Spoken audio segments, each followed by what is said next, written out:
கோவாவில் எல்லா ரெஸ்டாரண்ட்ஸ்லையும் கிடைக்கிற ஒரு ஃபேமஸான ஸ்டார்டர் தான் இன்றைக்கி நம்ம பார்க்க போகிறோம். Welcome again to my channel trend with Nisha. இன்றைக்கி நம்ம செய்ய போகிறது கோவன் ஸ்டைல் பட்டர் கார்லிக் கலமாரி. கலமாரினா கனவா மீன்.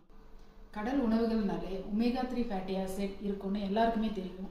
அது போக நம்ம லிவருக்கும் பிரெயினுக்கும் தேவையான அத்தியாவசியமான நியூட்ரிஷன் கோலின் இதில் அதிகமாக இருக்குது.